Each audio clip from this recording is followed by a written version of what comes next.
পুরানো রাজনৈতিক দলের শাসন ব্যবস্থা কর্মপদ্ধতি আমরা দেখেছি 19-20 জেলাও সেই কদু। কাজে আমরা চাই না জেলাও সেই কদু হোক। যারা হানাহানি মারামারি দখলদারি চাঁদাবাজি করবে জনগণকে নিয়ে ছাত্র জনতাকে নিয়ে তাদেরকে রুখে দিবেন। আমরা দেখতে পাচ্ছি এক ফাঁসিবাদ গেল আরেকটা ফাঁসিবাদ তৈরি হওয়ার একটা প্রক্রিয়া। আমি দীর্ঘদিন যাবৎ হিরো আলমকে একটা জিনিস বোঝানোর চেষ্টা করছি, পাশাপাশি ভিপি নুরের যারা দলটা আছে তাদেরকে বোঝানোর চেষ্টা করছি যে আপনারা এতদিন পিছনে যে জনসমর্থন দেখছেন অথবা হিরো আলম যে ভোট টোট পাইছিল তারা ভাবতেছিল যে এটা ব্যক্তি হিরো আলম পাচ্ছে অথবা ব্যক্তি ভিপি নুর পাচ্ছে, কিন্তু তারা এই জিনিসটা এখনো বুঝতে পারে নাই তাদেরকে তখন যারা ভোট দিছে এদের 98% মানুষ হচ্ছে বিএনপি এবং জামায়াতের কর্মী। তো তাদেরকে কেন ভোট দিল? কারণ বিএনপি জামাতের কোনো প্রার্থী ছিল না, বিএনপি জামাত থেকে ওইভাবে রাজপথে কেউ ছিল না, যার কারণে ভিপি নুর কথা বলছে। তখন পুরো বিএনপি জামাতের মানুষ মনে করছে যে না, আমাদের কাজটা ভিপি নুর করতেছে, শেখ হাসিনারে বকতেছে, গালি দিতেছে, প্রশাসনটা যা করতেছে আমরা আসি। ভাই বিকাশও গেছে অনেক, তাই না? হিরো আলমও ঠিক একই মনে করছে। এখন কালকে ধোলাই খাওয়ার পর হিরো আলমের সেন্স আসছে যে না, আমার পিছনে আসলে কোনো সমর্থন নাই। তো ভিপি নুরেরও বুঝতে আর বেশি সময় লাগবে না। ভিডিওর প্রথম অংশে আপনারা ভিপি নুরের বক্তব্য শুনে অনেকে নিশ্চয়ই কমেন্ট করে ফেলছেন আওয়ামী লীগ ফিরে এসেছে ভিপি নুরের বেশে। এটা অনেকে আমি দেখছি কালকে ভিডিওর মধ্যে লেখা শুরু করছেন, ভিপি নুর দালাল, সে একটা এটা সেটা। কেন ভাই এখন কেন মনে হচ্ছে? এখন এই কারণেই মনে হচ্ছে মাঠে আওয়ামী লীগ নাই, ভিপি নুর 300 আসনে সিট দিবে, যদিও 3টা আসনেও সে তার প্রার্থী পাশ করে আনতে পারবে না, এটা প্র্যাকটিক্যালি অবস্থা। তো সেই একটা সিচুয়েশনে আইসা এখন সে ধরবে কারে? জামাত তো সুযোগই দিচ্ছে না। সারা বাংলাদেশে গত 1 মাসে জামাতের কোনো অ্যাক্টিভিটিস পাইছেন? ব্রিগেডিয়ার আজমি একটা বক্তব্য দিছে, ডাইরেক্ট বলে দিছে দলের কেউই না, ওনার বক্তব্যটা ব্যক্তিগত অভিমত, আমরা যেমন কথা বলি তেমনই, আর বাইরে উনি কিছুই না রাইট নাও। তাহলে বাঁটি আছে কে? বিএনপি। আর বিএনপি চান্স দিচ্ছে, বিভিন্ন জায়গায় ঘটনা ঘটছে, ভাইরাল হচ্ছে, এগুলোর পক্ষে বিপক্ষে আপনি যুক্তি দেখাচ্ছেন, ওই আওয়ামী লীগের মতনই যুক্তি।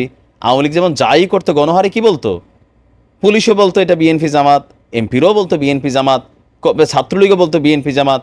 এখন যেটা হচ্ছে কি, কোথাও কিছু হলে ওরা ফিরে এসেছে ছাত্রলীগ আফসোস লীগের বেশে অথবা আনসার লীগের বেশে, সব কিছুর মধ্যে আপনি লীগ খুঁজে পান। এটা একটা মজার জিনিস তৈরি হয়ে গেছে। তো এখন এই মুহূর্তে ভিপি নুরের কাজ তো বক্তব্য দেওয়া, সে বক্তব্য দিতে হবে। তো সে এখন বক্তব্যের জন্য কারে খুঁজে পাইছে? যেই কাজটা এতদিন আওয়ামী লীগের জন্য ছিল, এটা এখন বিএনপির উপর হাবি হইয়া বসছে। বসছে কি না? বসছে। তো এখন ভিপি নুরের যে অবস্থান রাতারাতি অনেকের কাছে এটা ভিলেন হয়ে গেছে। আমি কিন্তু সেই আগে থেকেই বলছি, তখন আপনারা বলতেন বেটা তুই তো বলবি তোর দলের নো, এদের যে ভাষা প্রয়োগ এটা সুস্থ রাজনীতির জন্য পজিটিভ না। আপনি সমালোচনা করবেন, আপনি গোলাম মোল্লা রনিরে দেখেন সমালোচনার জন্য, আন্দালিবুর রহমান পার্থকে দেখেন, মানে যাদেরকে আইডিয়োলজিমের জায়গাতে মোটামুটি মানুষ পছন্দ করে একটা কম বেশি, যাদের কথোপকথন মানুষ শোনে, উগ্রতা, তারপর খালি এটা করে ফেলবো সেটা করে ফেলবো। এখন দেখেন বিএনপির কোন কোন ভাষায় ভিপি নুর অ্যাকশন দিচ্ছে। প্রতিদিন তার যেখানে একটা টকশো থাকে, যেখানে একটা সমাবেশ থাকে, সেখানে বসেই আন্দোলনের ডাক দিচ্ছেন আর বিএনপিকে নানান নামে নানান চিন্তায় নানানভাবে অভিহিত করছেন। আবার দেখেন ইউনূস সাহেবের সাথেও 3-4 দিন আগ পর্যন্ত লাড়াচাড়া করছে, সেইখানেও লাইনে চলে আসছে। তবে কৌশলে এটাও চাচ্ছে জাতীয় সরকার টরকার বানাইয়া আমাদেরকে ঢুকান, আমরা মিলাটিলেও আপনার পরামর্শ দেই। কোথাও তো আর ডাকতেছে না, না সমন্বয়করা ডাকতেছে, না উপদেষ্টা পরিষদ থেকে কোনো ডাক ডোক আসছে, না ওইভাবে কোনো গণমাধ্যম আপনার বড় কোনো ক্যারেক্টারের সাথে একটা বৈঠক টৈঠক হচ্ছে। তো সব মিলাইয়া বিএনপির জন্য এই মুহূর্তে ভাই আমরা কথাগুলো আর কজন মানুষ শুনে? ভিপি নুর কথাগুলো তো সবাই শুনে। তো ভিপি নুর প্রকাশ্যে যা বলতেছে একটা পলিটিক্যাল পয়েন্ট অফ ভিউতে, সে কিন্তু এখন 300 আসনে প্রার্থী দেবে। এই মুহূর্তে বিএনপির গলার কাটা বলেন, তারেক জিয়ার জন্য ভবিষ্যতে গলার কাটা বলেন, রাইট নাও আর কি, মানে আগামী 2 বছর বিএনপিকে পচানোর জন্য।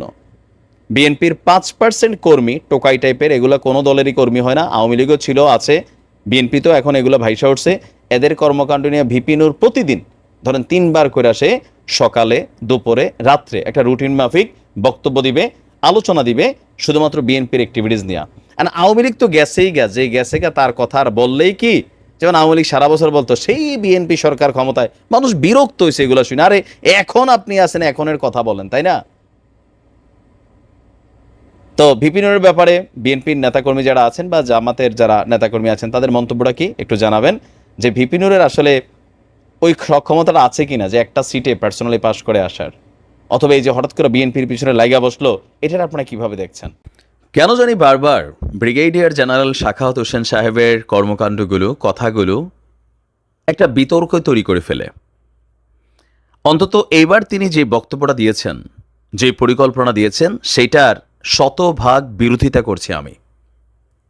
কারণ বাংলাদেশ নিয়ে প্রতিবেশী রাষ্ট্রগুলা অনেক খেলা খেলে, আর এর আগেও ওনাদের মতন মানুষ যারা ছিলেন, যতটুকু ক্ষমতা ছিল ওইরকম কখনোই প্রয়োগ করে নাই। টেলিভিশন টকশোতে বিভিন্ন সময় কথা বলছেন, কিন্তু কার্যকরী কোনো ভূমিকা তাদের কর্মজীবনে তারা রাখতে পারছেন কিনা। তবে এখন যে সকল পরিকল্পনা দিচ্ছেন, আপনি এদিকে মনোযোগ না দিয়া যে পাট খাত বা বস্ত্র খাতে আপনাকে দেওয়া হয়েছে, নৌ পরিবহন খাতে দেওয়া হয়েছে, সেই দিকে মনোযোগ দেন, সেইখানে উন্নত করেন। দেশ নিয়ে আপাতত এই ভাবনাগুলা আপনার না। বাংলাদেশকে 5টা ভাগে বিভক্ত করতে চাচ্ছেন। ওয়াই? ছোট্ট একটা দেশ, জনসংখ্যা বেশি, সেটা আলাদা। তো ব্রিগেডিয়ার জেনারেল সাখাওয়াত হোসেন এই মুহূর্তে সরকারের বস্ত্র এবং পাট মন্ত্রণালয় এবং নৌ পরিবহন উপদেষ্টা হিসেবে কাজ করছেন। স্বরাষ্ট্রপদ থেকে ওনাকে সরিয়ে দেওয়া হয়েছিল। তো তিনি একটা আপনার প্রচ্ছদ লিখেছেন, আর্টিকেল, যে বিরাট জনগোষ্ঠীর কাছে সরকারকে নিয়ে যেতে হলে দেশকে ন্যূনতম 5টি প্রদেশে ভাগ করে একটি ফেডারেল কাঠামোর রাষ্ট্র গঠন করা যেতে পারে। What is the meaning of federal কাঠামো? এটা হচ্ছে দ্বিকক্ষ বিশিষ্ট যে পার্লামেন্টারি সিস্টেম। মানে গত কয়েকদিন আগে তারেক জিয়া সাহেবও বলেছেন, কিন্তু তিনি কিন্তু এটা বলেন নাই দেশের মধ্যে 5টা প্রদেশ লাগবে। এমনি তো আমাদের বিভাগ আছে, বিভাগ ভিত্তিক কাজগুলো তো বিভাগেই হচ্ছে, কেন এখন আবার 5টা দরকার? তো তার বক্তব্য হচ্ছে কি, যে তিনি বলছেন যে বাংলাদেশ জনসংখ্যার দিক থেকে বিশ্বের 8ম বৃহত্তম দেশ, প্রায় 17.5 কোটি। ছোট দেশ হলেও এত বিরাট জনগোষ্ঠীর কাছে সরকারকে নিয়ে যেতে হলে বাংলাদেশকে ন্যূনতম 5টি প্রদেশে ভাগ করে একটি ফেডারেল কাঠামোর রাষ্ট্র গঠন করা যেতে পারে। পূর্ব এবং পশ্চিমে 2টি করে 4টি প্রদেশ থাকবে, আর বৃহত্তর ঢাকা নিয়ে হবে আরেকটা প্রদেশ, যেটা থাকবে মেইন। তো তিনি এখানে যেটা বুঝাইছেন, মেট্রোপলিটন ঢাকা কেন্দ্রশাসিত থাকবে, আর কেন্দ্রের হাতে থাকবে কোন কোন মন্ত্রণালয়?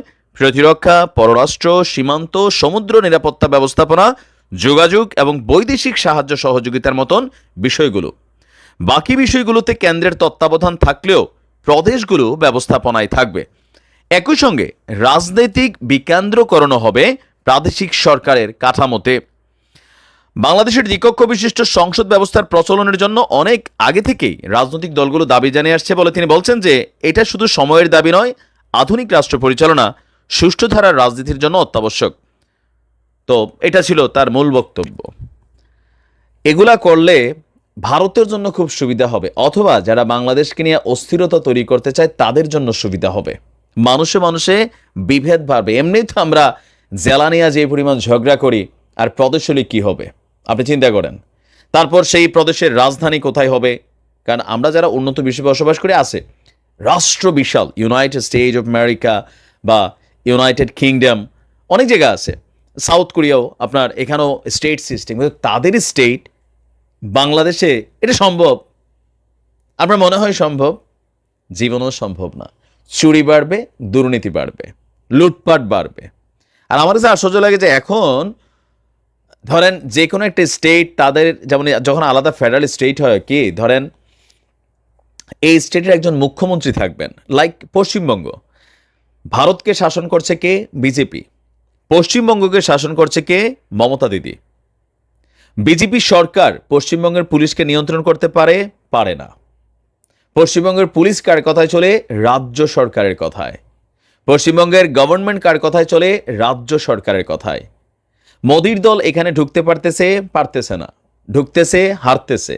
তাহলে বুঝতে পারছেন, যখন স্টেট গভর্নমেন্ট ক্রিয়েট হয় তখন এখানে একটা মিনি আর একটা রাষ্ট্র হয়ে যায়, যেটাকে কেন্দ্র শাসন করে। এখন কেন্দ্র সবসময় কি শাসন করতে পারে? মমতা দিদি কি পরিমাণ গালাগালি মোদিরে করে দেখেন না? এই যে মণিপুরে কি হচ্ছে, এগুলো দেখে আমরা বুঝতেছি।